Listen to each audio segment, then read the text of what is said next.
Oke, bismillahirrahmanirrahim. Assalamualaikum warahmatullahi wabarakatuh. Waalaikumsalam warahmatullahi Oke, teman-teman, sobat ISPI, kita ketemu kembali. Sudah lama kita nggak ketemu ya. Kita ada tamu spesial kita hari ini.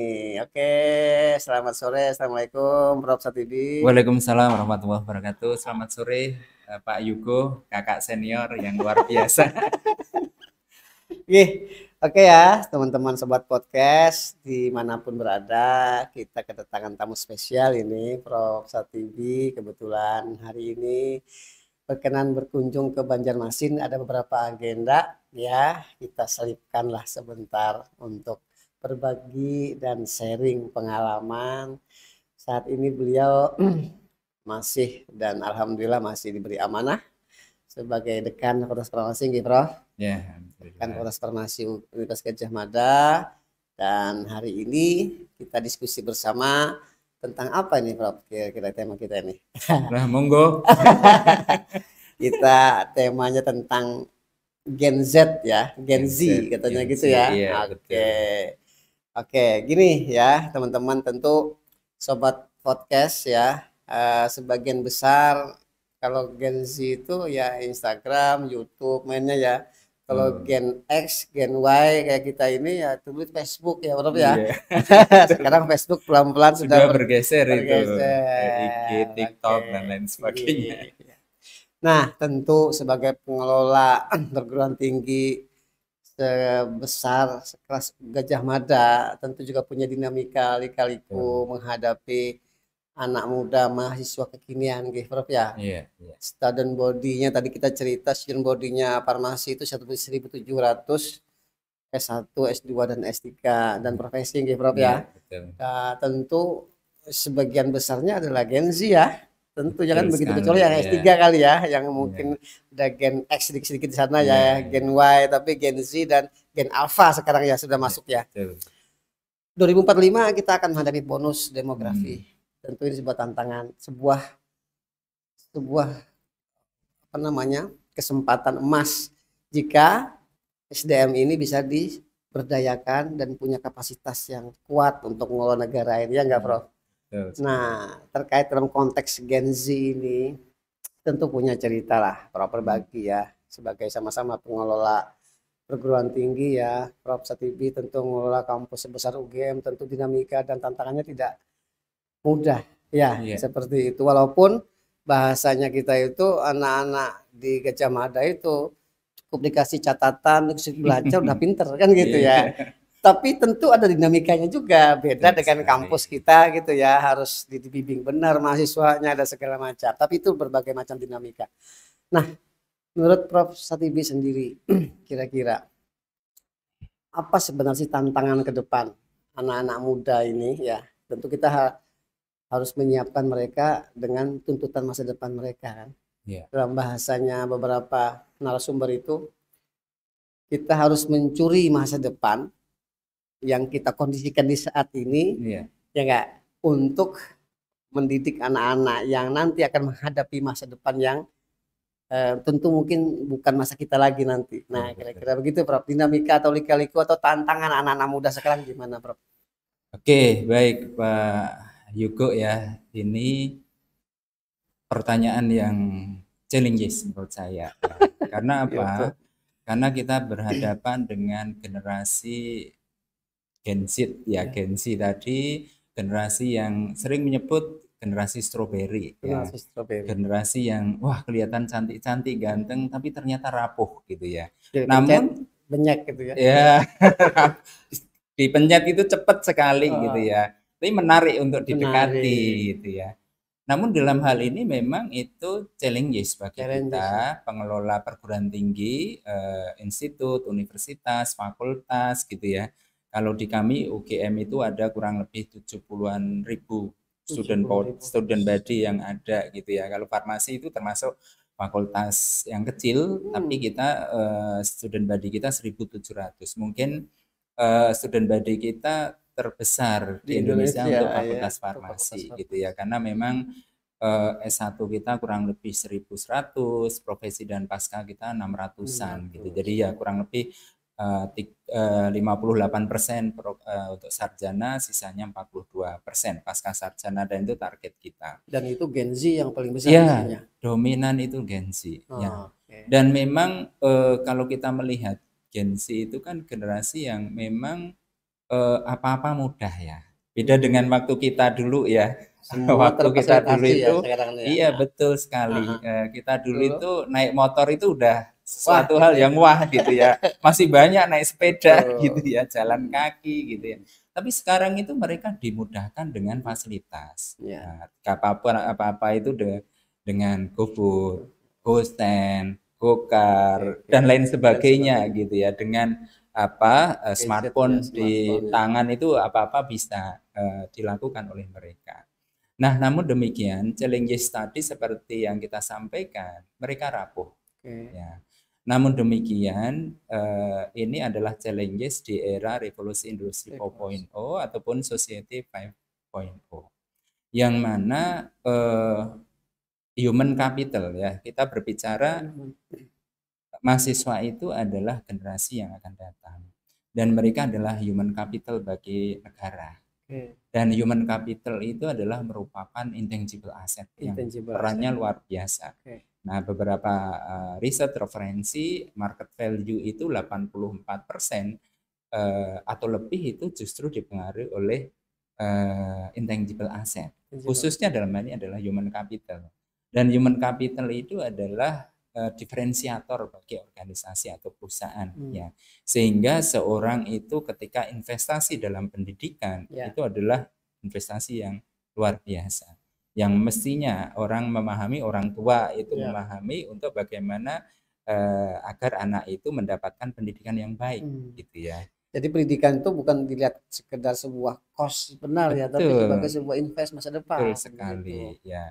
Apalagi sekarang ya, investasi dengan edukasi pendidikan itu adalah suatu hal yang long term ya, untuk jangka panjang, tidak hanya sekarang. Nah, ini tantangan kita ya Pak Yuko, termasuk mungkin saya rasa juga di Stikes ISFI ya, untuk menyiapkan anak-anak ini adalah generasi emas ya, untuk 2045 ya, sebagai bonus demografi yang kita miliki, sehingga kita akan menyiapkan generasi ini untuk 2045, karena mereka ini adalah calon pemimpin kita di masa yang akan datang. Sehingga ketika kita penerimaan mahasiswa baru, selamat datang generasi pemimpin yang akan datang masa depan. Nah, sehingga kalau kita berbicara sekarang ya, revolusi industri 4.0 ketemu Gen Z, 4 hal yang harus kita miliki untuk mendidik mereka. Mereka harus memiliki soft skill, khususnya dalam hal ini adalah humanity, kemudian communication skill, kemudian rasa empati gitu ya, kemudian yang keempat adalah critical thinking. Jadi ini 4 hal yang saya rasa menjadi suatu hal yang sangat penting, dan kita kalau dalam manajemen itu ada input, proses, output. Inputnya itu adalah adik-adik mahasiswa ketika masuk di perguruan tinggi, HCM yang kita miliki gitu ya, fasilitas-fasilitas, dan yang utama adalah software prosesnya itu ya, proses untuk bagaimana anak-anak itu yang sudah pilihan masuk di perguruan tinggi kita, artinya mereka sudah memiliki minat dan kecerdasan, saya rasa sudah di atas rata-rata. Gitu. Nah, tugas kita di perguruan tinggi mestinya adalah bagaimana agar proses ini kita siapkan sebagai software. Salah satunya adalah kurikulum yang kita miliki, metode pembelajaran, termasuk beberapa kegiatan-kegiatan ekstra organisasi kemahasiswaan yang ini nanti akan menghasilkan generasi pemimpin. Leadership mereka agar kuat, dan karakter 4 hal tadi harapannya bisa dimiliki ya. Nah, sehingga ini Pak Yugo, jadi memang kalau kita melihat anak-anak sekarang itu pengennya kan seperti tadi kita sampaikan, cepat gitu ya, instan gitu ya, makanan pun juga yang fast food gitu. Nah, ini mereka pun juga mesti materi-materi itu ya pengennya PPT-nya di-share dan lain sebagainya. Nah, ini ada sesuatu yang mungkin berbeda dengan kita dulu ya, bagaimana mencari referensi di perpus dan lain sebagainya ya. Mereka sekarang udah dimudahkan dengan searching ya seringkali kembah Google gitu, apalagi penggunaan artificial intelligence, ChatGPT dan lain sebagainya itu luar biasa gitu ya. Dan itu adalah kelebihan anak sekarang. Mereka cepat sekali, literasinya cepat. Nah, ini harus di-challenge juga dengan berbagai program ataupun software yang untuk menyiapkan mereka memiliki kapasitas termasuk soft skill tadi ya. Sehingga ini mungkin pengalaman aja ya Pak Yogo di UGM itu seperti apa gitu ya.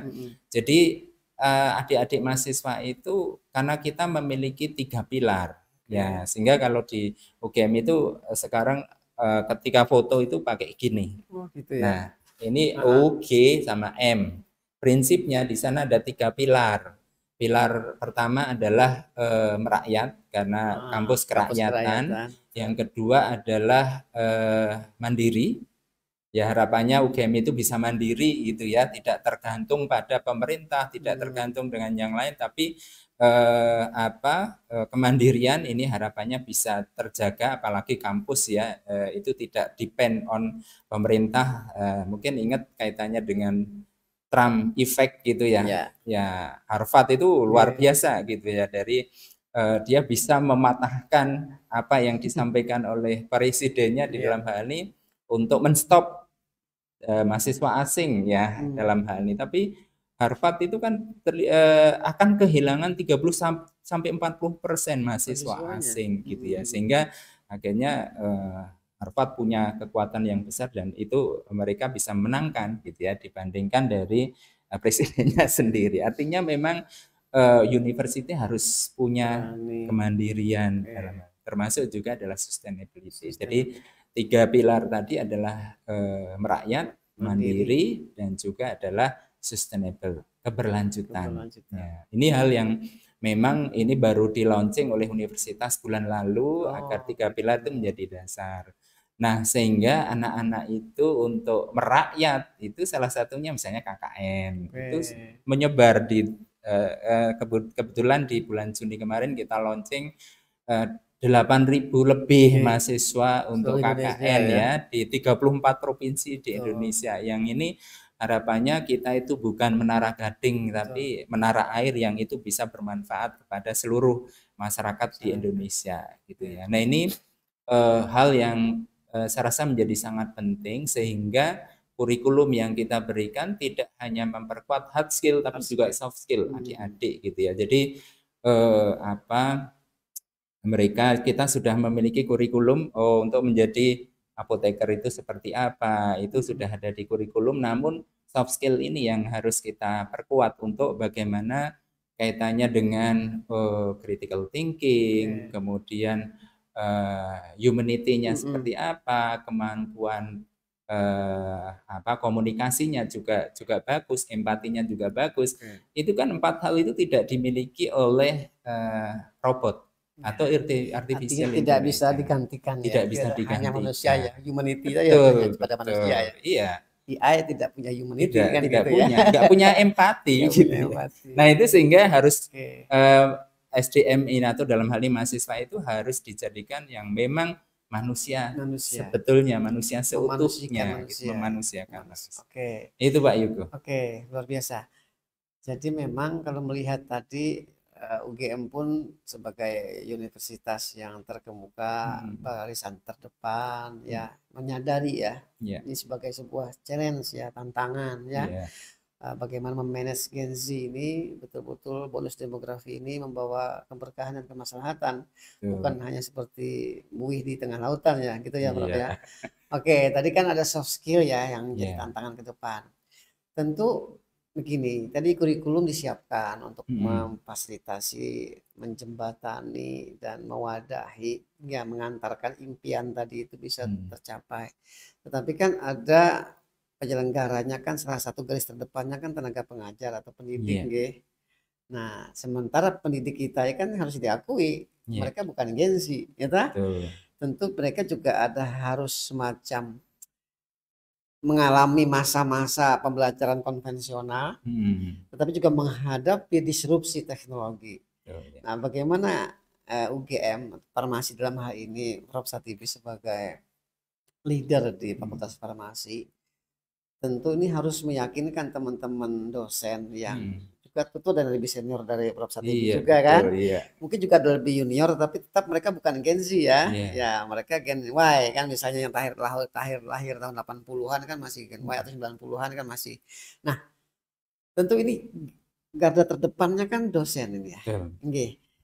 Sudah punya softwarenya, kurikulum, tetapi yang melaksanakan di dalam ruang kelas, di dalam ruang diskusi, di lapangan kan tenaga dosennya. Nah, bagaimana menyiapkan dosen sebagai garda terdepan yang menghantarkan, memfasilitasi dan membersamai mahasiswa tadi yang berbeda generasi gitu. Oke, baik.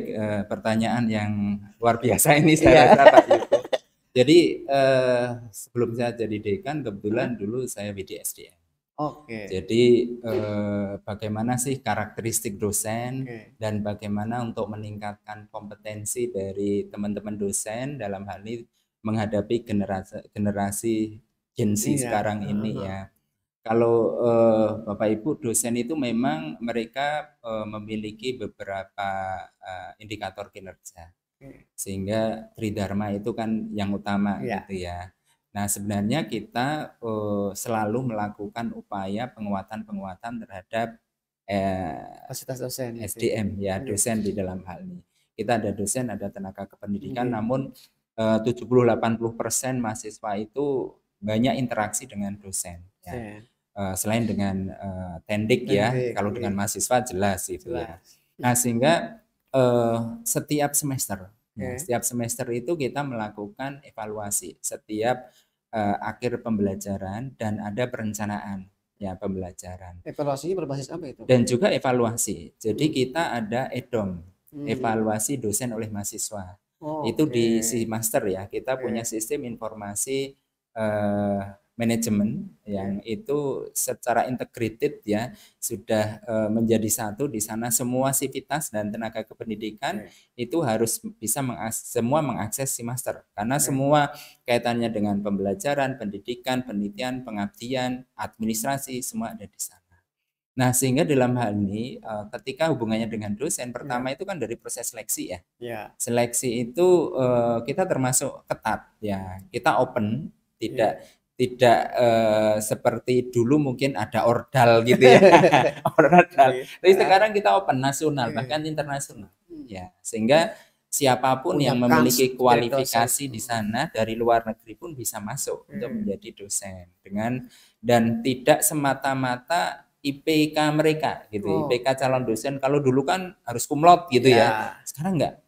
Karena kita berbeda dengan masa kita dulu ya, maksudnya 20-25 tahun yang lalu, kita itu juga penting sekali selain kompetensi intelektual dalam hal ini kemampuan sebagai dosen, namun juga dia harus memiliki soft skill yang harapannya mereka bisa transfer kepada adik-adik mahasiswa.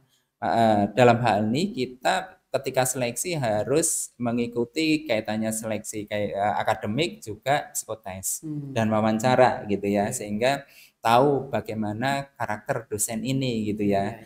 Dan ketika di dalam proses seleksi ini memang termasuk ketat dan kita memang kalau sudah itu S3 atau paling enggak ongoing S3 gitu. Ini dari kualifikasi pendidikan dan juga melihat dari rekam jejak mereka.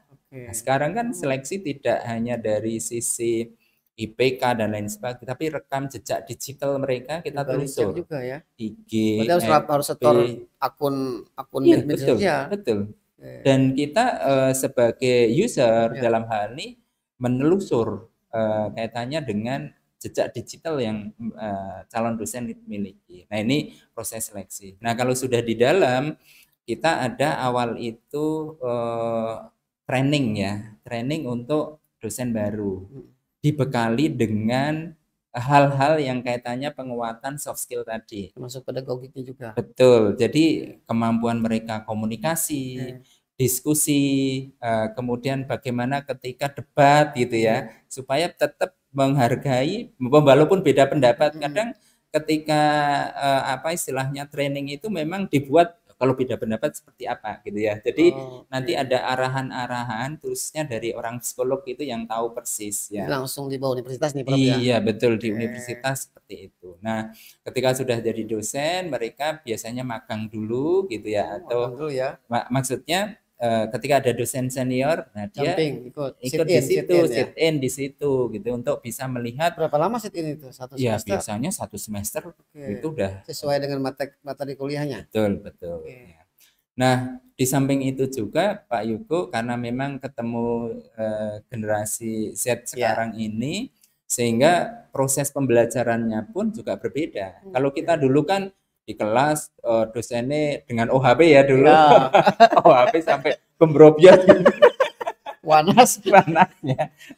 Sekarang memang sudah dengan LCD dan lain sebagainya.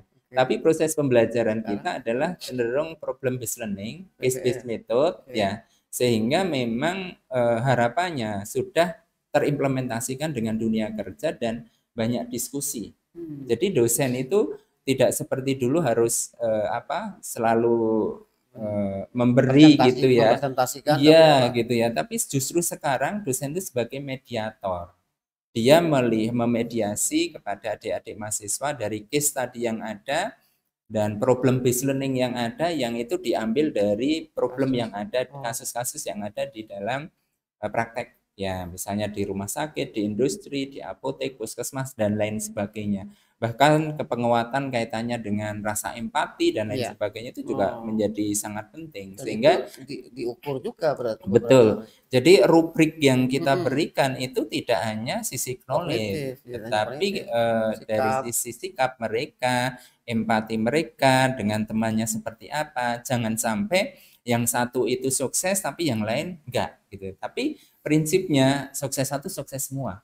Gitu ya. Ini yang diharapkan, sehingga anak-anak itu kita sampaikan kalian itu adalah di ekosistem yang baru gitu ya. Ekosistem yang ini teman-teman ini kan senasib sepenanggungan ya. Artinya mereka memiliki beban yang sama.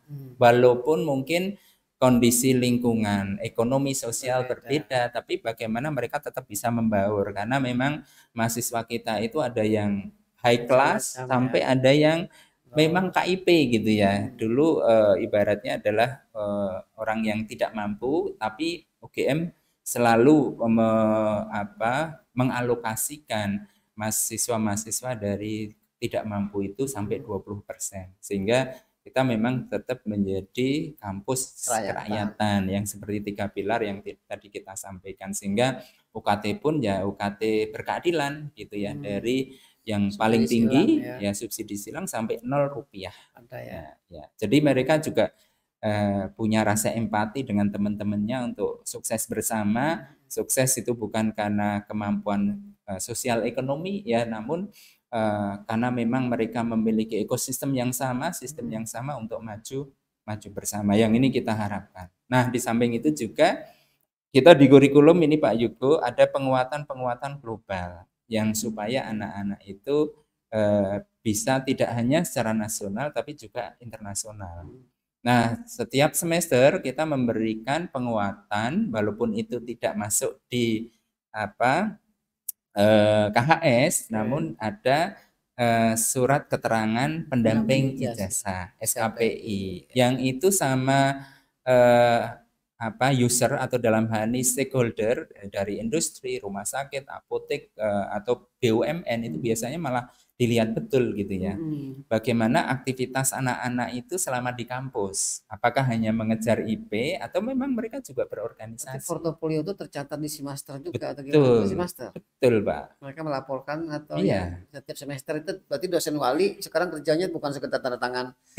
Iya, betul. Tidak hanya itu, tapi dia harus mendampingi dan support anak-anak termasuk portofolio yang jadi kalau ada anak yang portofolionya masih bersih, polos, ini perlu betul. Tapi sekarang itu luar biasa. Gitu ya? Saya itu setiap semester mau wisuda itu portofolio satu mahasiswa itu bisa ada yang sampai 20 lembar. Karena aktifnya luar biasa gitu ya. Entah itu kegiatan lomba internasional, nasional gitu ya, termasuk kegiatan di organisasi BEM ataupun unit kegiatan mahasiswa UKM itu sudah kepanitiaan, sangat baik. pengabdian masyarakat Tuh, juga. iya. Betul sekali Pak Yugo. Jadi ya ada yang paling enggak itu minimal 3-4 lembar. Tapi rata-rata bisa belasan lembar. Berarti kalau ada yang sampai nggak sampai 1 lembar dipertanyakan gitu ya. Betul, Berarti dan anakku itu kalau benar gitu. kesalahan kami gitu loh. Kenapa anak-anak kok Iya ya, tidak portofolio atau terdeteksi, SKP nggak mau lulus baru ketahuan. betul Tidak gitu boleh Pak. kita kejarin itu ya. Iya.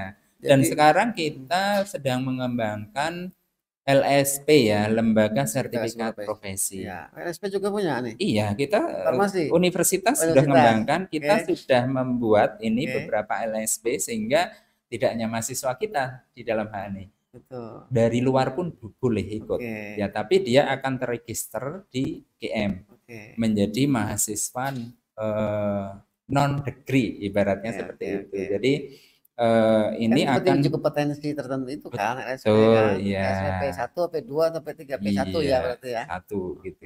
Walaupun nanti akan dikembangkan sampai advance juga gitu ya.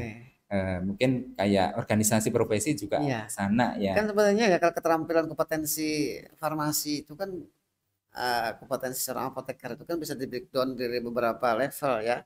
Ibaratnya tetapnya levelnya level 7 ya tetap sebagai seorang profesi, tetapi kompetensi itu kan tidak langsung di rupiah uyah 1 semester di akhir semester saja. Makanya dengan LSP itu sebenarnya mereka nanti punya keterampilan apa dikasih sertifikat itu beberapa sehingga ketika mau lulus punya berapa kali sertifikat kan gitu ya. Iya, betul sekali. Kan gitu ya. Iya, betul sekali. Oke, sehingga itu pun terbuka untuk umum juga yang inginnya kan, dan kalau LSP sudah tuh burung garuda nanti gitu ya kan. Levelnya apa namanya sertifikatnya itu ya. Dan ini termasuk kita ada rekognisi ya kepada adik-adik yang aktif di organisasi gitu ya, misalnya ketua BEM, ketua senat, ini ada SKP atau apa itu rekognisi. Memang kemarin sebenarnya sudah kita misalnya dia menang di lomba tingkat internasional gitu ya, maka akan diakui dalam SKS tertentu 2 gitu bisa nilainya A. Misalnya ada mata kuliah entrepreneurship. Nah, kita mengembangkan kurikulum-kurikulum yang itu penguatan untuk Gen Z tadi dengan rekognisi beberapa kegiatan yang adik-adik lakukan. Jadi bukan semata-mata ujian akhir semester yang menentukan nilai ya. Kalau mereka punya prestasi yang memang bisa direkognisi, why not gitu ya. Termasuk mungkin skripsi juga jangan-jangan. Betul. Kalau PIMNAS misalnya, kalau dia PIMNAS masih skripsi juga enggak? Iya, kita sekarang namanya bukan skripsi lagi. Apa lagi? Namanya tugas akhir. Oh, sudah nggak skripsi lagi ya? Tugas akhir itu bisa berbentuk skripsi, bisa berbentuk misalnya publikasi, bisa berbentuk menghasilkan prototipe. Publikasi boleh? Boleh. Publikasi dia misalnya minimal, misalnya jurnal internasional Q3 gitu ya. Q3 sudah boleh, bisa? Boleh. Tanpa. Ya, tapi tetap harus ada ujian.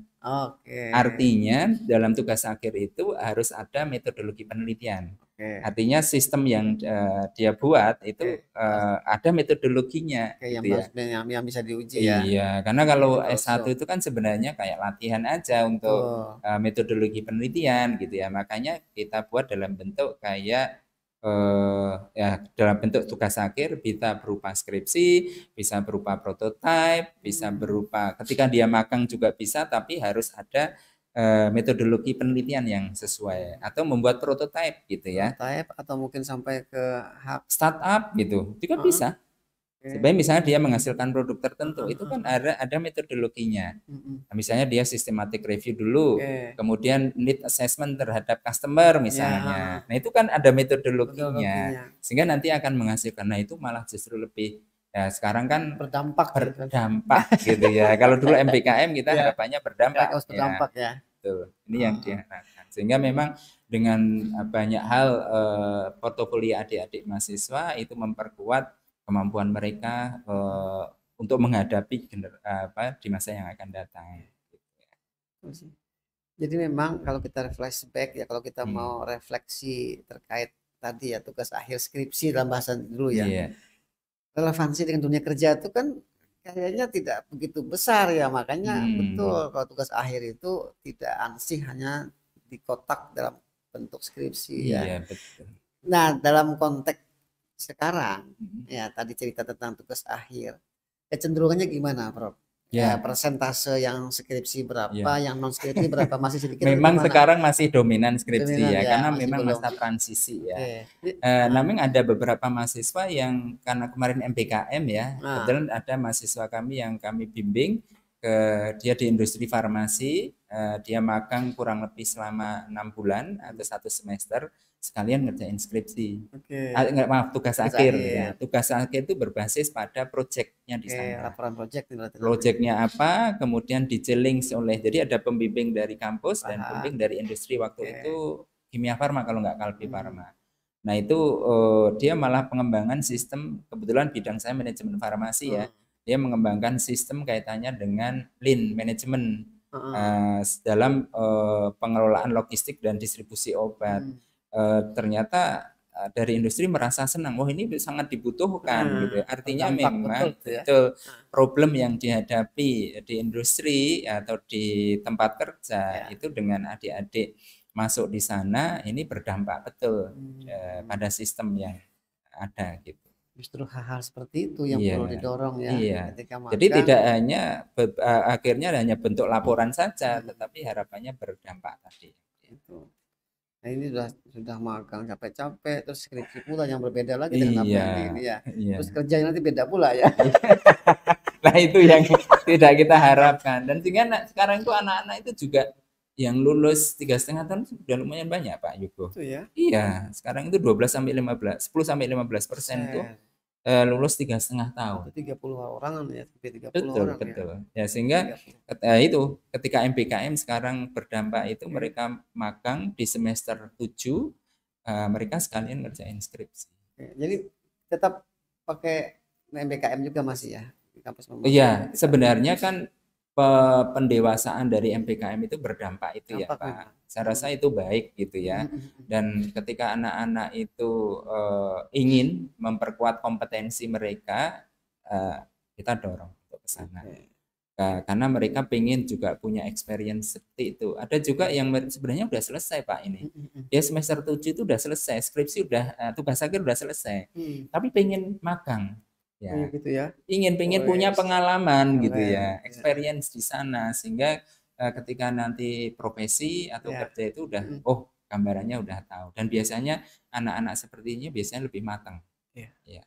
Berarti memang mereka menata masa depan itu sejak di S1 kan gitu. Beda dengan kita dulu mau jadi apa ke depan nggak tahu ya. Siapa mana yang terbuka peluang kerja aja kan. Iya. Anak sekarang berani memilih ya. Itu kan hebatnya Gen Z ya. Nah kan Pak Yugo, seringkali ada ketika di kelas gitu ya.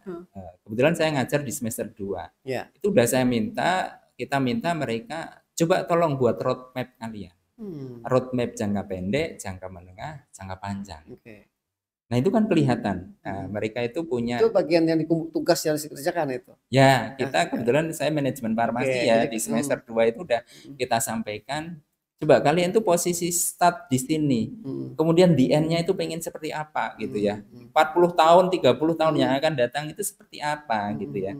Kamu masuk di sini itu keblasok atau memang cita-cita gitu ya. Karena memang ada yang juga wah ini karena keinginan orang tua gitu loh. Nah ini tantangan tersendiri juga ketika mereka masuk itu bukan keinginan sendiri. Nah kita minta untuk coba refleksi untuk jangka pendek, jangka menengah sampai jangka panjang gitu ya. Sehingga mereka sudah punya yang pengen jadi entrepreneur itu ternyata juga cukup besar gitu ya. Pengen punya pabrik sendiri, pengen punya apotek sendiri, kosmetik kayak gitu. Karena farmasi itu kan entrepreneurnya besar sekali Pak Yugo. Nah itu sehingga mereka bisa terbuka wawasannya. Namanya apoteker itu tidak hanya nanti jaga apotek. Ke masyarakat kan seringnya kayak gitu gitu. Padahal value untuk apoteker itu luar biasa. Iya. Untuk bisa menjaga kesehatan, ketersediaan obat untuk kesehatan masyarakat sampai menciptakan dunia kerja. Ya itu yang diharapkan ya, sehingga entrepreneur itu kita dorong, sehingga startup itu juga kita upayakan. Bahkan universitas itu sekarang ada lomba-lomba untuk startup itu, baik itu mahasiswa dan juga alumni gitu ya, alumni yang memang belum lama lulus gitu ya, itu ya, agar mereka punya mindset Saya besok harus punya sesuatu yang ini bisa menjawab problem masyarakat, bisa menciptakan dunia kerja, membuka lapangan kerja, sehingga angka pengangguran bisa menurun, Ya. gitu ya. Itu mindset kita dulu itu kan pertanyaannya ketika kuliah itu kan pikirnya kerja di mana. Itu kan Iya, jadi betul. jelas jadi pegawai kan. Iya, pengen Kalau sekarang pegawai. mau bikin apa kan beda kalau Iya, sekarang ya. Nah, betul. mereka mau bikin apa, mau menjadi apa, bukan Iya, mau kerja di mana. Kalau kerja di mana iya, jelas namanya buruh pasti. iya. Betul Pak Buruh. Gitu. Cuma Iya. levelnya aja beda-beda kan. Heeh. Lah kan. Oke, menarik. Berarti wah nggak kerasa nih sudah setengah jam lebih kita bicara ya. Oh Itu iya. jam luar biasa. Iya. Jadi memang mungkin di bagian akhir Rob Satibi ya. Jadi mudah-mudahan banyak yang tentu sangat banyak yang kita bisa ambil hikmah dan petik dari diskusi tadi ya. Mungkin ada semacam message ya, pesan ya kepada Gen Z ya terutama ya. Terus juga bagi teman-teman para dosen, para pengelola perguruan tinggi lebih khusus bidang farmasi ya. Ya terkait bagaimana kita menghadapi generasi milenial ini dengan segala dinamikanya. Betul mereka generasi strawberry, tapi bagaimana agar dia tetap memiliki kemampuan apa namanya dengan daya tarik yang luar biasa itu kita optimalkan potensinya ya kan, sehingga nanti betul-betul generasi ini menjadi generasi emas di masanya, bukan generasi yang hanya seperti emas ya kan, itu dipoles ya kan, kelihatannya seperti emas Mas Yugo 70 kilo gitu. Oke, baik Pak Yugo. Saya berpesan kepada adik-adik mahasiswa ya, proses yang Anda jalankan selama studi gitu ya, manfaatkan sebaik-baiknya. Jangan hanya mengejar IP, jangan hanya kuliah pulang. Sistem yang ada, ekosistem yang ada, gunakan sebaik-baiknya untuk mengasah skill, baik hard skill atau soft skill ya. Dua-duanya sangat penting, terutama dalam hal ini adalah soft skill ya.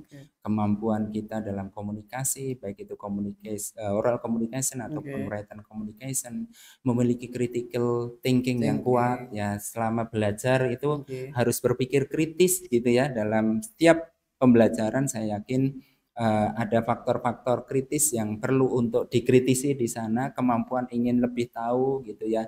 Termasuk juga adalah rasa empati ya. Itu sangat penting karena tidak bisa tergantikan dengan artificial intelligence, tidak bisa tergantikan dengan teknologi, termasuk humanity.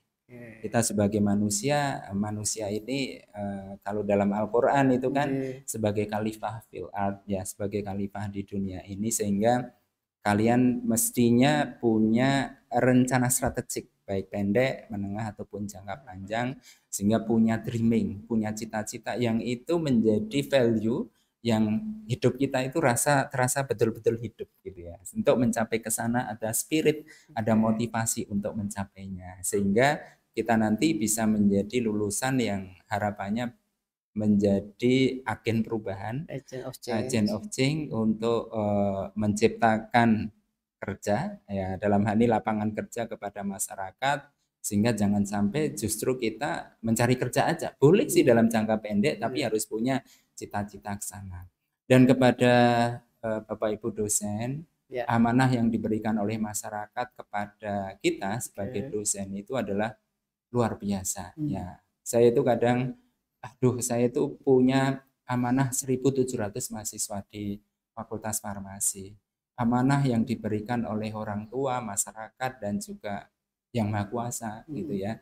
Ini harus menjadi orang yang betul-betul nantinya berguna bagi masyarakat, bangsa, negara, dan agama.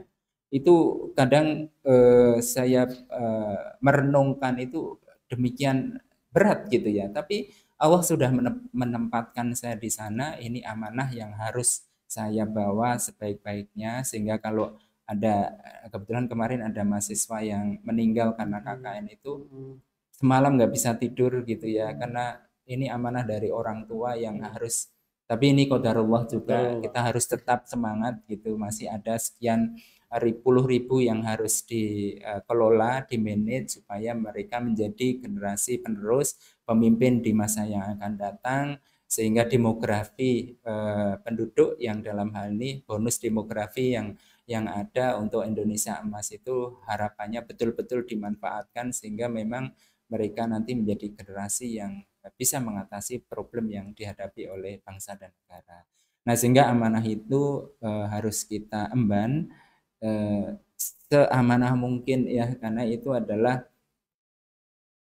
investasi kita juga di akhirat, gitu ya. Ladang kita di akhirat karena 3 amalan yang akan dibawa sampai di akhirat kelak ya, selain amal jariyah ya dalam hal ini anak soleh dan juga ilmu yang bermanfaat. Jadi sehingga kalau kita itu berprinsip seperti itu, insya Allah akan dimudahkan. Saya kok berpikir selalu gitu ya. Di awal itu juga kadang, aduh saya mampu enggak ya? Tapi ini adalah amanah. Ya udah, kalau takdir Allah menempatkan saya di situ ya akan dilaksanakan sesuai dengan amanah yang diberikan oleh Allah sebaik-baiknya. Itu Pak Yuko. Oke, luar biasa. Jadi ingat pesan Gus Bah saya. Gus Bah kan gini. Kalau sesuatu diawali dengan bismillah, ya, mestinya tidak boleh menyerah karena manusia. Iya, iya betul. Dan kita itu tidak akan bisa memuaskan semua orang. Tuh. Ada yang pro, ada yang kontra. Itu hal yang wajar. Karena namanya hidup ya kayak sunatullah gitu. Ya. Sunatullahnya seperti itu. Oke, pesan terakhir. Ya. 1 menit saja untuk para mahasiswa dan calon mahasiswa Stikes ISP Banjarmasin ini. Oh iya iya. Habibie melihat kan udah sering nih dengan Stikes ISP seperti apa ya. Kita juga banyak berguru ya, banyak menimba pengetahuan, sharing dengan Gajah Mada sebagai alma mater kita juga begitu ya. Nah, ini bagi adik-adik ini mahasiswa terutama yang di Kalimantan Selatan, Kalimantan Tengah dan sekitarnya dan calon mahasiswa baru. Kita gimana ini Prof tentang Stikes ISP, Prof? Monggo, Prof. Oke, baik Pak Yuko ya. Saya udah beberapa kali datang ke sini dan melihat teman-teman dosen, pimpinan di Stikes ISP ini yang luar biasa. Saya rasa progresivitas dari Stikes ISP ini yang ingin mencetak generasi-generasi yang akan datang, generasi pemimpin, calon-calon pemimpin yang akan datang. Saya melihat fasilitas, infrastruktur, dan sarana dan sistem yang ada.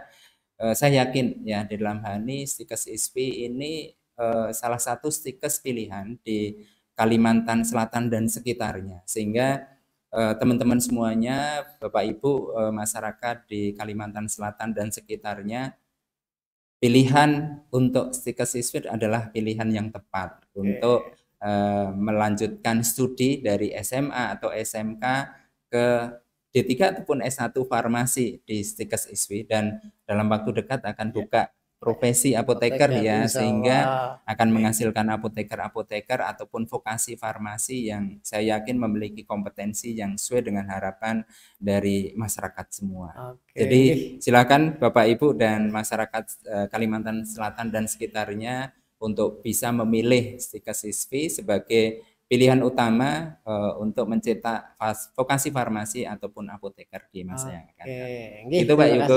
Sukses selalu ya untuk Stikes ISP, luar biasa, dan semoga ke depan jauh lebih baik. Amin, amin, amin. Oke, Tepat Podcast. Terima kasih Prof Satibi. Sama-sama. Demikian diskusi hangat kita hari ini. Mudah-mudahan ini jadi bagian untuk pencerahan, sharing, dan memberi timba pengalaman.